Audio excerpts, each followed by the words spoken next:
So I got a little bit of a leash, but we can make this very interactive because, you know, we're talking amongst ourselves here. What is everyone's experience with risk and risk assessment? Patrick, I know Patrick's pretty deep, but is this a new topic, or is this something that how many people here have performed a risk assessment? Okay. Or had one performed on their organization?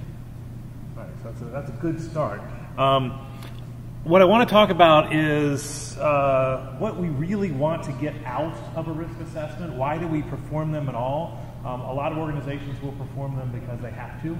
It's in a regulation, it's in HIPAA or PCI or ISO 27000 or something along those lines, but really that shouldn't be the reason you do it. The reason you should do it is there's no other task that really defines your security program better. Right? If you're not performing a risk assessment, if you're not trying to make that the best way to gather data on your organization, someone's not understanding what information security really is in your organization. So that's why I titled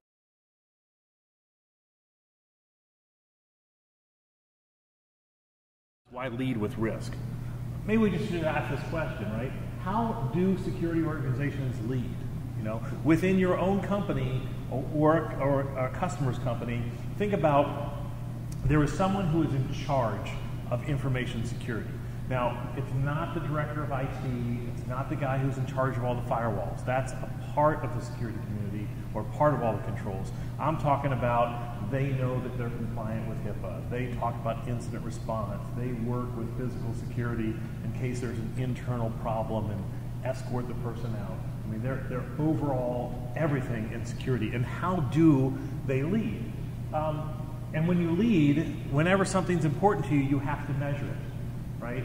A lot of people can say, when you look at an organization, you look at what do they measure. And what they measure is what matters to them. If they're not measuring it, it doesn't matter. So some people will say out of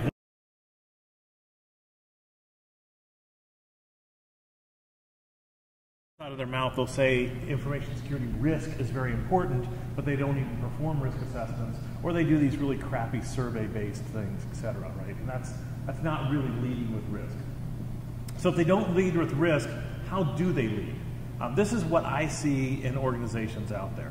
They either lead with technology, they lead with audit, or they lead with heroes. And I'll tell you what I mean by each one of those things.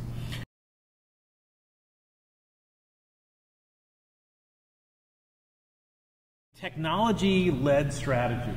You know you are a technology-led organization in security if you see these symptoms. Ask your organization, where is our information security strategy? It should be a 3 to 5 year plan showing where you're at now, where you want to be in 3 to 5 years, against what metric, and how you're going to get there. There probably isn't one, right? In fact, if there's any kind of 3 to 5 year plan, it's going to say, well, how do we finally get off of XP, or how do we go to IPv6? It's a technology kind of plan, and not a security plan. If you have no clear security strategy, you might be technology driven. Also, it's the vendors that dictate the security solutions or the map. If you actually have a solutions map or a security strategy, it's like, well, first we're going to buy this component of Archer, and then we're going to buy this component. Or first we're going to upgrade to this solution set from Microsoft. Technology vendors are extremely useful when we're trying to get things done in our organization, but it's the organization that drives the business, that knows where you need to go. And you shouldn't be going to your technology vendors to see what your strategy is for your organization, because you're about delivering healthcare or selling t-shirts or building roadways or whatever your organization does. You understand where you need to go and how you need to secure your data and how you need to share your data. And it shouldn't be about pulling in more of their technology. You might also see a lack of integration with anything outside of IT. If your security department doesn't really work with human resources about when do we do background checks or how do we coordinate terminations, if they don't work with physical security in terms of how do I take the badge reader data and who's here physically on site and who's logging in, if they don't integrate with marketing, if they don't integrate with the guy who owns the data, like the CFO, then that's probably technology driven and not really security driven. And you also probably have, and this sounds funny, but you also probably have a minimal use of the product functions. You keep buying the next piece of technology without fully utilizing it. I mean, how many people fully utilize Excel? Excel is an incredibly powerful spreadsheet, and you really don't need to upgrade to the next version to get more out of it. Understanding more of it is what you need to do. And same thing with your IDSs and your operating systems and your firewalls and all sorts of other stuff that's out there. We tend to buy them for a point solution and not understanding everything else that's out in there. And this is what I see symptoms, right? So if you are a technology-driven organization, what's the problem with that? Like, so what? Maybe I am. Well, here's the problem. You tend to have the majority of your budget all be vendor-based, right? Your budget, in fact, your budget cycles will get described in terms of how many more seats you can buy or when you can upgrade. And that's not the security budget. That's just the IT budget. Your strategy is also defined without a regard to mission. Your strategy is all about, does this piece of technology work with that piece of technology? So what? What if it doesn't? Would it hurt your organization? And if you can't answer that question, then you really have no business buying the next piece of technology. Sometimes we get so wrapped up in technology that a vendor can make a convincing argument saying, if you don't buy this, then we don't efficiently push those bits over to here. So what should be the question? How does that affect my mission? How does that affect my business? You also see a lack of leadership. I mean, if you're being driven by the vendors on the outside, why don't you just move over, right? Let them come up and have the strategy for your organization. There needs to be some leadership. There needs to be some vision. There needs to be some cutting edge analysis to figure out where does your organization need to go. And then you tend to be very technology heavy. I use an analogy I call picket fence. If you're trying to protect your data, your assets, your house, right, with a fence around it, the people who are going to be able to get those assets are going to hit the weakest link. So if your technology picket is 10 feet high, why bump it up to 11? Why bump it up to 12? Maybe your security awareness picket is only 2 feet high, or your physical security is only 5 feet high. Look at all of the different assets that are protecting, or all the different controls that are protecting your asset, and make sure you're doing a reasonable approach according to your risk. And you won't do that if you're a technology-driven strategy. What other strategies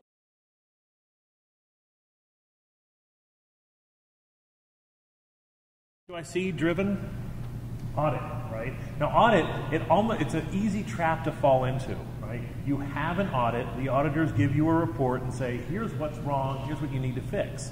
So that's exactly what you do. That goes on your action item list, and that's what you're doing the next 3, 6, 9 months until the audit comes in again. You've just fallen into the audit-driven trap. What's really happening here, let's talk about what do auditors do. Auditors are supposed to read your policy, your strategy, your vision, and then hold you accountable to it. The only thing they're auditing you on is whether or not the controls are in place that you said were going to be in place, or that you're meeting your own objectives. In the absence of really clear, defined strategy, they're going to go to COBIT, or they're going to go to the regulations they know out there, and they're going to apply them to you according to whatever they think. And now you have your auditors actually leading the strategy of your organization, which should just make your head spin, right? Auditors are not meant to lead strategically. They're meant to make sure you put it in the right place. By the way, anyone hiring auditing firms to lead with strategy, come on, right? I mean, they're there to clean up and make sure you're doing what has been implemented by someone else, not to lead. You also will notice that auditors, they'll give their own justification for security controls. How many people here are a publicly traded company and have to get a COVID audit? Has anyone done those? Well, here's what happens inside of those SOX, Sarbanes-Oxley. There's not many words in Sarbanes-Oxley. There's about 14 words in Sarbanes-Oxley that say anything about security controls. It says you have to have adequate controls on internal financial systems. That's it, period. It says nothing else. Auditors go to COBIT, Common Objectives for IT, and they select their own controls and map it to that. And then they make a statement, you have to do this. This is a SOX requirement. It's not a SOX requirement. It's a COBIT requirement. And they're making an argument. That's good that they're making an argument, but you should be able to look at that and see that maybe there's another side. Maybe there's a business reason you don't do that. And you'll see a lot of justification for security controls that are not based on what your organization needs to do for your mission, but based on what the auditor thinks you should do, right? Which, hey, maybe a grain of salt should be in there, but it should not be the lead. The other thing you'll see as well is you'll see what I call thrashing. You'll get an audit 1 year, you'll put what the auditor said you need to do on your action items, and the next year you get a new auditor who reads COVID a little bit differently, or a new QSA who reads PCI a little bit differently, and now you're switching over to that, right? No thought is being made about here's where we need to go as an organization, and here's how I can use the auditor report to get there. The audit report is the driver. It's your own security strategy, and that's it. So you might ask, so what, right? So what I'm led by auditors? What's that going to hurt me? Well, now all your spending priorities are based on what the auditor wants done, right? And the auditors have their pet peeves just like anyone else does, and now all your spending is going to be based on, hey, I think you need two-factor authentication, or I think you need better logging, probably a better auditor control. You're in a consistent state of catch-up, you don't have a focus, and it's completely ineffective, right? Anyone who's been being led security strategy-wise by the auditor needs to look for something else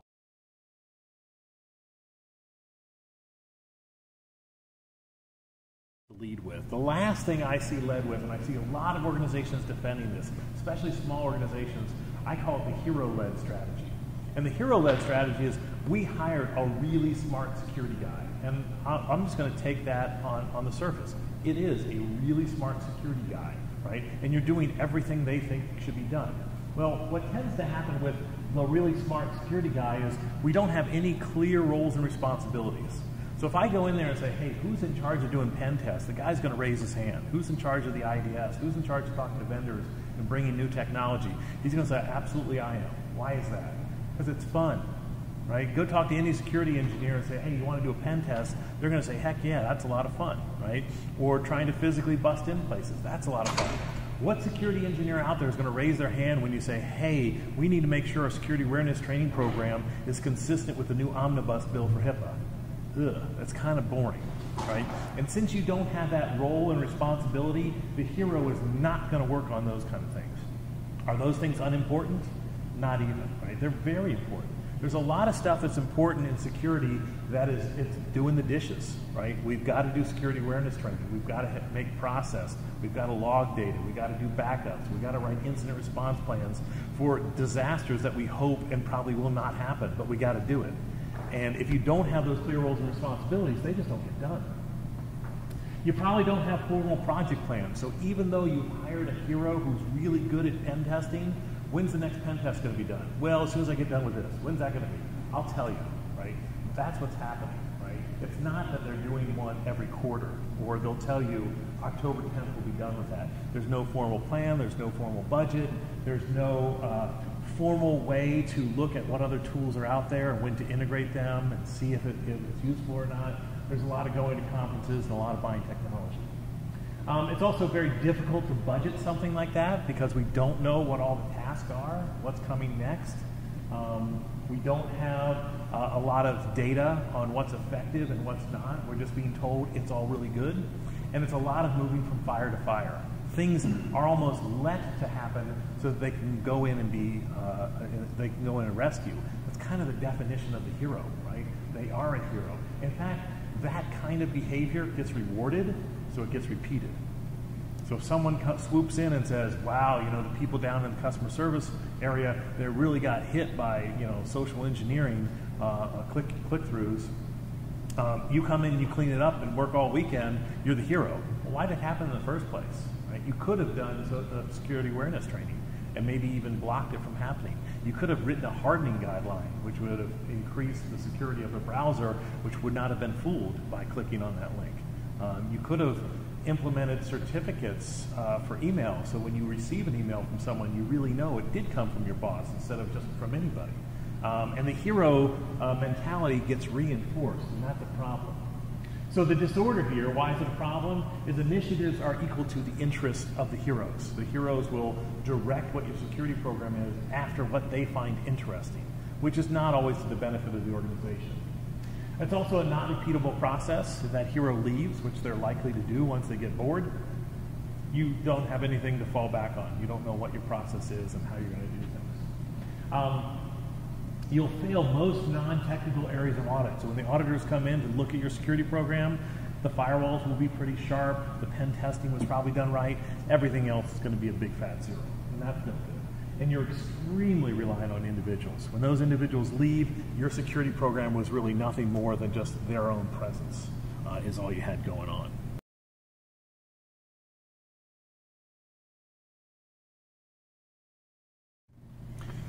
So, given that, let's find a better way. Let's find a better way to lead the building of the information security program. I'm going to start with, what's the primary function of the Chief Information Security Officer? What do they do, right? In as few words as possible. Some people will start with this. Some people will say, yeah, security. They're the ones that manage the configuration and review the logs, and respond to incidents, maybe build the firewalls. That's security ops. And security ops is a small part of security. Security is probably doing this stuff, right? Overall, they're supposed to prevent loss and fraud and breaches, demonstrate compliance, manage policy, ensure continuity. This is what an information security officer should be doing. And I like to summarize the entire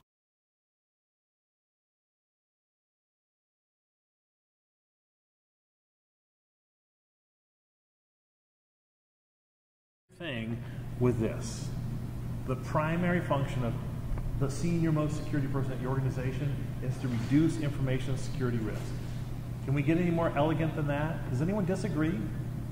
I mean, if you can reduce the risk to information security, that's kind of your job as the Chief Information Security Officer, right? I've never had anyone disagree with that. So, if this is your function, clearly you need to know how to measure and manage and assess information security risk. This is your primary function. Of all the different words we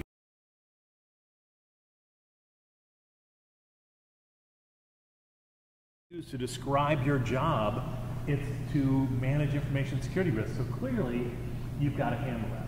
So this is kind of the outline of what I want to talk about. That DAM risk is what I'm going to call it. DAM standing for determine, address, and monitor. So if your primary function is to reduce information security, you've got to determine risk, you've got to address it, and you've got to monitor it. So let's talk about a couple ways that we do that.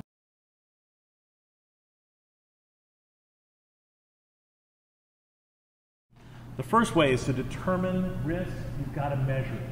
And to measure risk, I want to talk about data quality at first, and then we'll also talk about some valid analysis. I did have some people raise their hands when we're talking about information security risk assessments. What we see sometimes, how many people have been involved in information security risk assessment that was primarily or 100% survey-based? Right? I'm going to just go out on a limb here and say that's garbage. In fact, a survey-based risk assessment is actually worse than you or I taking a guess. I mean, I could probably write a report right now and guess that your organization probably doesn't have the best change management, patch management, security awareness training, physical security, visitor log program, and that's a guess. Maybe I'm 80% right, maybe I'm not. But if I send out a survey and I ask the person who's in charge of the vendor management, the patch management, the visitor log, the security awareness, how good of a job are you doing? That's what the survey is. I'm going to show there's no vulnerabilities anywhere there, right? And the only vulnerabilities I'm going to show is the person who wants to buy the next piece of technology. When the survey comes to them and say, how good is your IDS? They say, oh, it sucks.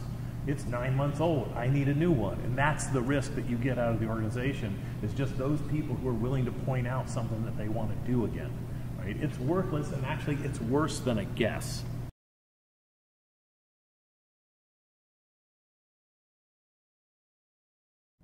Let's talk about that. The method that you do to perform a risk assessment is a fulcrum. It's highly leveraged in your organization, because what comes out of a risk assessment is your priority of initiatives of what you're going to spend. Is there anything more important in your organization, in your security organization, than determining what you're going to spend your budget on? I can't think of it. I mean, it's certainly more important than all those things you do spend your budget on, because it's the determination of that. So your risk method and the assessment and monitoring is, it dictates what your security decisions are. So if you have poor data going in, you can have poor decisions coming out, and that's not good at all.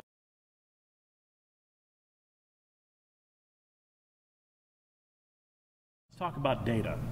This I call the data quality cube. And the data quality cube, you want to get away from the GIGO, right? The garbage in, garbage out initiation point here. If you have people who are performing the assessment, how many people have ever been on the other end of the auditor with the clipboard doing the risk assessment? I saw this at one organization. The auditor, who comes from some auditing firm, 2 years out of school and fresh out of auditing boot camp, has the little clipboard in her hand. She goes, do all your internet access points have firewalls on them, right? And stumbling through the question just like that. And the guy says, I have 3 internet access points, 2 of them have firewalls, 1 of them has a router with access control list. And he started explaining why 1 of them has a router with access control list. And she goes, stop right there. So 1 of them doesn't have firewalls? He goes, well, it has a router with access control list. And he started explaining. She goes, so 1 of them doesn't? He goes, yeah, that's right. Big no, right? She really didn't even understand the technology. She didn't understand what he was saying. She wasn't going down to that second level. And it's an inexperienced assessor. You can't just put even a good set of questions, because I think that's a good question to start the discussion. Even a good set of questions in the hands of someone who doesn't understand the technology, who doesn't understand the business, who doesn't understand the controls, it's going to be garbage. So that's one way to get away from the GIGO point here. The other way is to have independent assessors. How many people have been involved in risk assessments where it's the organization doing their own assessment, right? We tend not to want to point fingers at ourselves. It's very difficult. It's not that we're liars. It's not that we're trying to kick things under the rug. We're just not very good at taking a step back and looking at what we've created. That's why we have other people proofread our work. In fact, if you thought there was something wrong with what you created, you would have kept working at it. You would have done a better job. You would have done it a little bit differently. So we need to have someone who's independent, right? It doesn't necessarily need to be someone outside the organization. It could be someone in the independent auditing arm of your organization, but certainly people from the outside of your organization, maybe who aren't selling you firewalls as well, might be a good choice for that. The last way to get away from that is to have multiple data points. I mean, if you simply run a survey, or you simply interview someone, or you only test, right? That's one data point. How many people have seen organizations confuse a pen test and a risk assessment? Well, I have, right? It happens all the time. In fact, some of the vendors are pretty bad at it. You can go out and buy vulnerability assessment tools, which aren't even pen tests at all. It's a nice start. And the vulnerability assessment tool will come back with a risk rating. Really? How the heck does it know the risk of this computer, which has my games on it, and this computer that has my tax information? Both of them have the same risk. No, they do not, because they don't both have the same impact in my organization. They have both the same severity of a vulnerability, but it doesn't take into account the value of my assets on each of those. So it has no idea what the risk is. It's some information that we can use for that. So we get some poor data points there, and I'll talk about how to get multiple data points to get better information.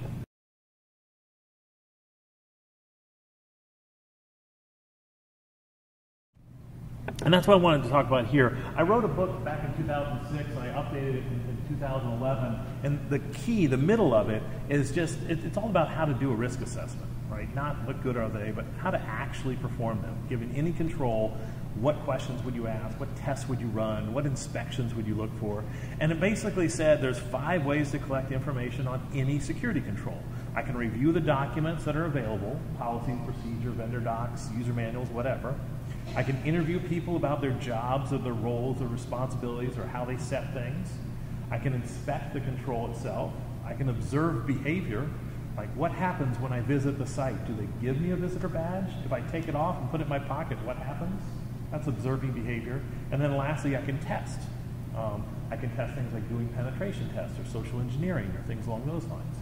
And if I grab all 5 of those data points and then look at the control, now I'm going to get an effective analysis of whether or not it's in place. For example, someone runs a pen test and finds a vulnerability that's 6 months old. It could have been patched 6 months ago on a firewall. What control is weak and ineffective? I say you don't have enough information, right? But a risk assessment that's based only on pen testing is going to say patch management is off, right? Maybe, right? Maybe that thing was actually patched and someone restored from backup. right? Maybe someone wanted to patch it, but their boss told them, don't do that because it'll break this other application. I don't know. Maybe they wanted to patch, but they don't have training. They have no idea how to do it. There's a lot of information there we'd like to have, but we don't know. So I'd love to see, what is the patch management policy? What is the resume, or can I interview the guy who's in charge of that stuff? Let me hear his story, what he does, and what he'd like to do, and what his knowledge is. Let me observe behavior when I try to penetrate the system and get that piece of data. But there's a lot of other pieces of data that we can get as well to be more effective here. So I like to see multiple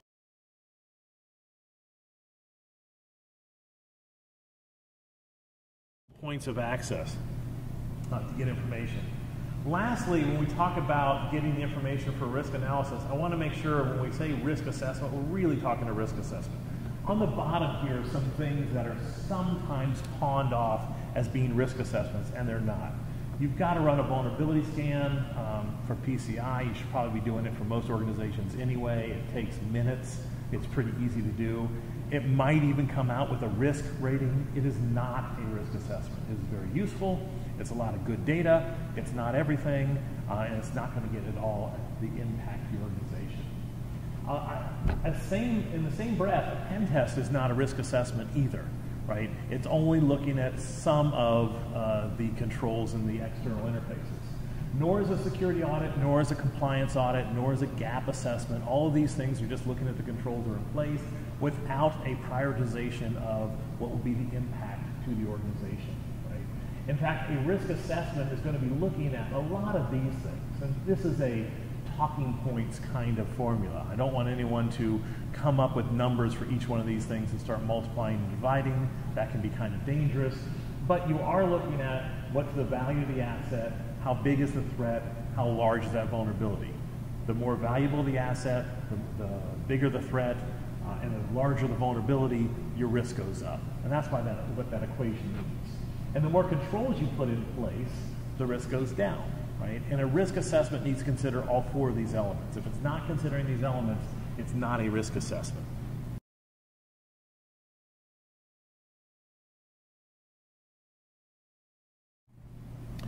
All right, I'll get into a little bit. This is more an advanced discussion, but I think it's interesting because there's a lot of risk assessment techniques out there that can get confusing.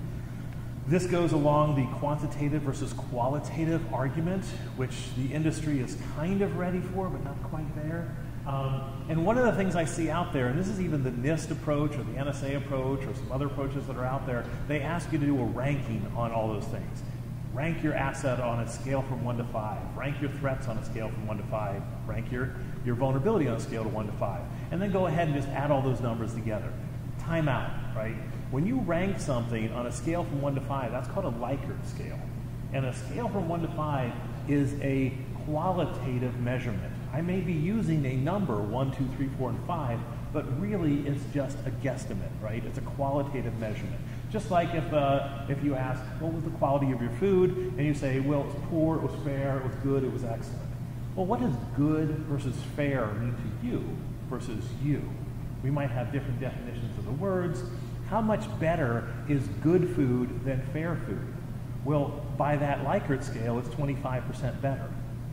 Anyone want to spend the weekend watching 4 one-star movies? I don't. Well, according to the same analysis, it's the same entertainment value as watching 1 4-star movie, right? And that's just an absurd example of what happens when you take what we call ordinal numbers and start multiplying them. It's not a good idea at all.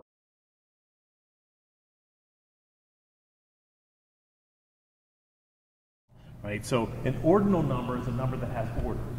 How many people in here run? Does anyone jog or run for fitness? All right, so we're all going to run a race, right? And let's say there's 10 of us in the room. Let's just say because you run and the rest of us don't, you come in first.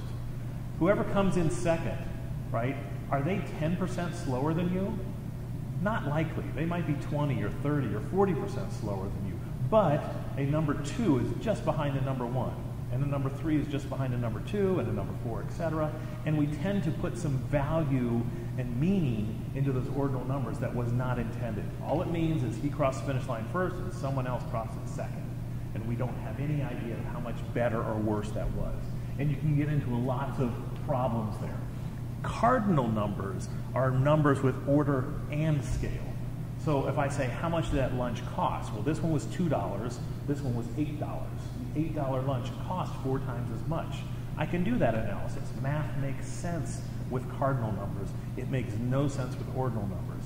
And if you find yourself using a risk assessment method that's using math with ordinal numbers, there's a big, giant danger there.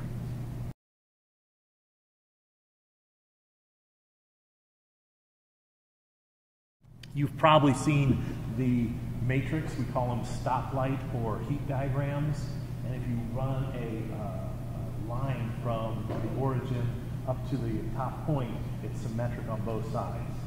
That is an example of someone who's using mathematics as ordinal numbers, and it's dangerous. There's not a lot of thought there. I put this up because this is actual risk assessments that I've seen being used by corporate Fortune 100 companies. I call it either, I guess the best way to be calling it is an invalid approach, but I call it a kitchen sink approach. This one organization was looking at all the different vulnerabilities they had in all of their servers. They said, you know what? We would like to know, is that vulnerability because of a design flaw or a bad practice? And then later on down the line they said, well, but I also want to rank it on whether or not there's a mitigating control. And then later on they said, well, I also want to know, does it involve sensitive data? And then I also want to know the risk of accidental exploit, and also the risk of intentional exploit. And by nature of putting this thing together, every single one of those variables has the exact same weight as everyone else. And every time they added a new variable, it watered down the weight of all the other ones. That was not intentional.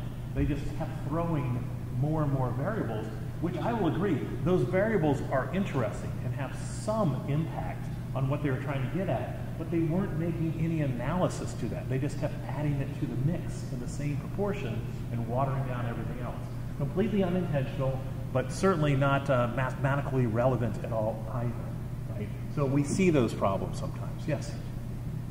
I've taught, I want to reiterate what you're saying. There are some simple statistical methods like counting and mode that you can apply to like values. Sure. How many ones, how many twos. Okay, yep. Were there more threes than anything else? And so, loosely speaking, that's mathematical. You can't average, you can't do standard deviation, you can't treat them like real numbers.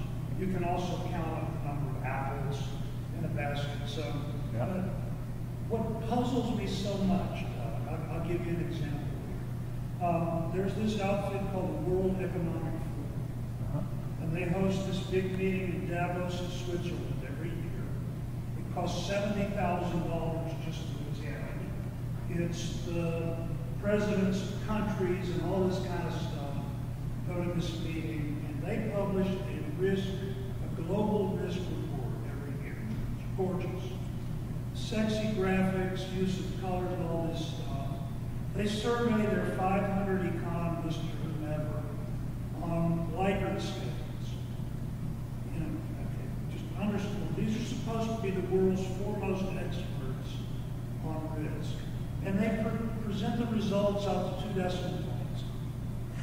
Wow. Averages. Wow. And I'm sitting here wanting to pull my hair out, going, okay, why do smart people keep doing this? Same problem. Yeah. What am I missing? So, anyway, It's easy. I can hand that off to my high school grad, or I pull out somebody else's department, and they do it. Doesn't mean it's going to do it for me, but it's easy to do that type of scoring system. And most people will accept it. I'm not complaining about the scoring system. I just really want to strongly agree. Yeah. Violently agree. And most people will accept it. You put this kind of stuff out there with the pretty graphs, and the auditors will go, good job, right? And they just don't have the kind of background to look at numbers like that and say, what are these really telling us? Because these numbers are what's directing our entire security operations team, right?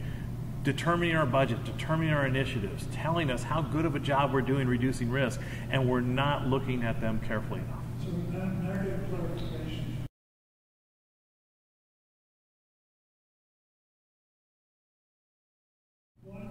What is it your students do with those numbers? teach? I don't. Oh, okay. I'm in risk strategy. Okay.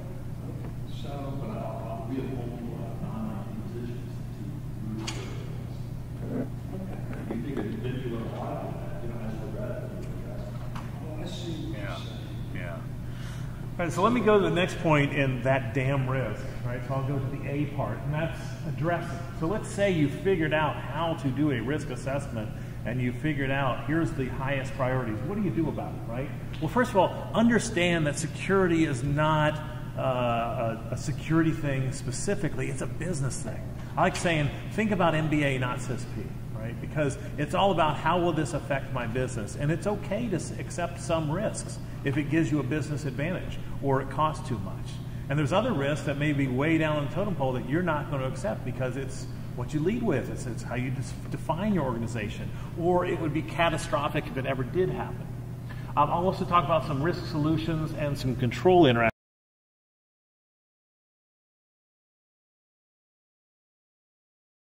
And how this stuff can get complicated. But just remember that managing risk is a business problem, not a security problem. And that means the person who's writing your risk assessment report or taking the risk assessment report and determining your budget needs to understand your mission. It can't be a cookie cutter, here it is again, I just did this for another organization, you're the same, therefore you should be doing the same. Not really. You should probably have some business management experience, or at least understand things like ROI and IRR and other things along those lines. And you've got to have the proper role in the organization. How many people have seen, we'll talk about the C in CISOs, and whether it should be a capital or a small c, right? The capital C in any organization means you're a senior level person in the organization, and you have a fiduciary responsibility, and you have a seat around the table with the other C levels. There's a lot of organizations where the chief security person doesn't have that seat, doesn't have that authority, doesn't have that experience with budget, and frankly doesn't have the respect of the other C-level orgs, right, or the other C-level people in the organization. And you've got to have a proper role. In order to implement those controls, understand it's not a technology-only approach. It might not be as simple as just buying another tool, but it might be integrating that and training people and building processes around it. And it requires management, because a lot of these things are cultural and have to be integrated throughout the entire organization.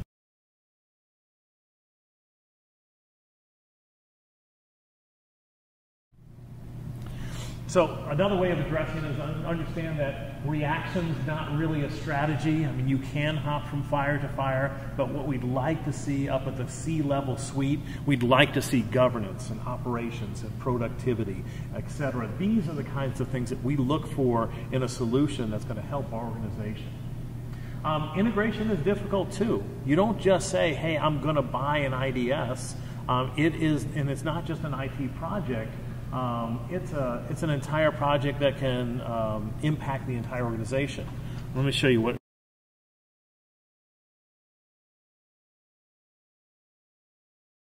that might look like, right?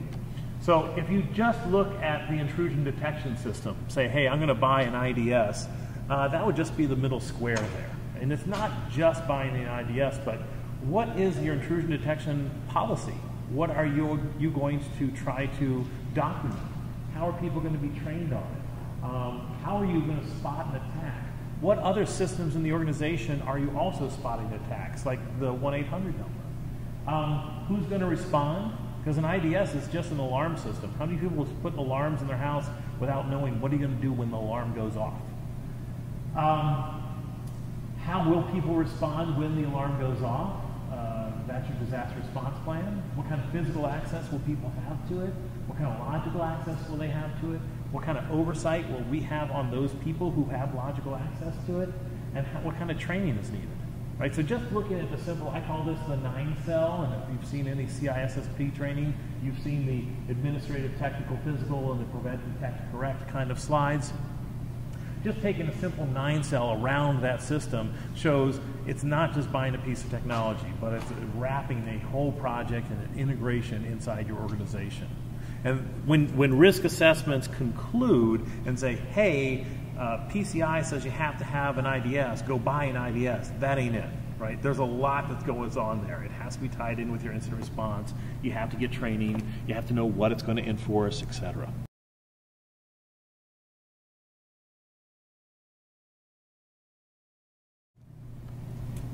Okay, and the M in that damn risk is to monitor, right? How do we monitor risk? Let's say we've had a risk assessment, we've looked at the outputs of the risk assessment, and now we're trying to hope that our security posture stays up. That means we're going to have another risk assessment annually, likely. But in the meantime, we want to know who oversees and who owns the risk to the organization. Let me ask you, are these separate? Is responsibility for risk and ownership of risk different? Who owns the risk in an organization? Whoever's in charge. Yeah, start at the very top, right? The board. The board is the very top of an organization. They own the risk. Because the board can say, I want an internal audit reporting to me outside the president of the company. Most large organizations have that. The board set that up, not the president. I assure you, the president didn't set up internal audit not reporting to him, right? So they own the risk. Who's responsible for determining risk? That's your security team. That's the Chief Information Security Officer, and he is delegated by the board to be responsible for it, but he doesn't own it. So these are separate. Yeah, capital C CISOs, right? You're a fake CISO. I don't want to be so mean, but like you don't have a seat at the corporate table like a CFO, a CIO, a CTO has if you don't have budget, if you don't have authority. I've seen people with CISO on their business card, and I ask them who they report to, and they report to the manager of IT. A C-level reporting to a manager? That's just so wrong. I don't know what that org chart looks like, but clearly it's just the wrong title. You are the senior most security person, and bravo, that's a lot of responsibility in the organization. I'm not trying to knock on that. But to use the term CISO, it's just wrong. And I don't know if it's what you had to do to get the person over, or someone's trying to fool an auditor, or what, but it's the wrong title. And also, you want lasting changes. You know, if you just go and hire someone who's smarter than your pen tester, maybe you'll do better on the next pen test, but that's not lasting, and that's not really making many changes in the organization.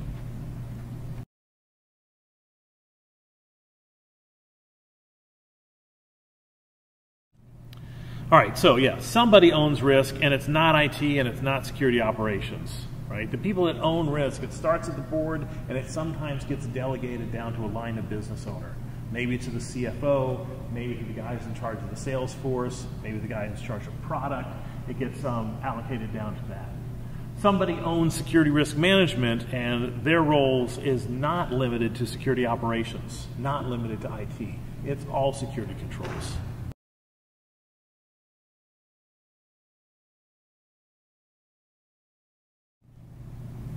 So yeah, so the real CISO, how do you know if you're a real CISO? It depends on who you report to, right? I just called it SSP, the senior most security person. If they report to the board, that's a CISO. If they report to a CFO, that could be a CISO. If they report to a manager, not so much. And what they report to, yeah, if they report to a C-level, it could be. So what I would ask is, do they create their own budget and get their own budget approved? Do they have P&L spending? Can they make decisions on what initiatives to do for security? Sure, they have to get approved, but can they make those decisions? And if you're inside of IT, you're not making those decisions.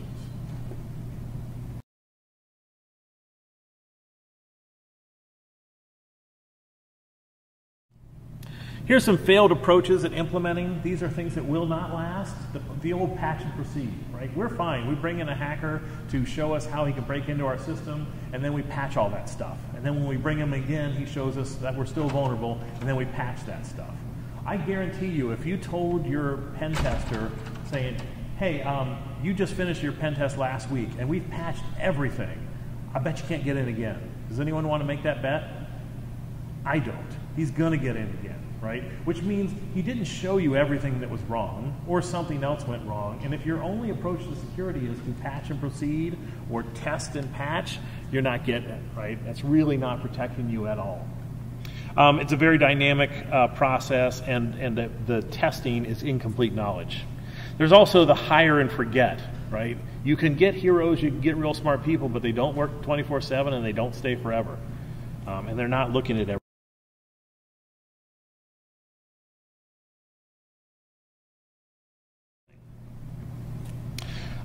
What you really want to do is you want to reward improvements, right? Don't reward saves, reward improvements. So if someone comes up with a process that is going to help you in the long run, you don't have to wait for that process to be enacted to reward them. Don't wait for something to fall on its face, because there's going to be more fires in the area where someone's not making improvements. Don't reward that behavior, because then you're setting up a culture of heroes and not process. Implement an information security management system. That's a borrowed term from ISO 27001, but it's really about defining the process, or defining what security is through policy, creating a process, and making sure that that's independently verified. That's how to have lasting changes.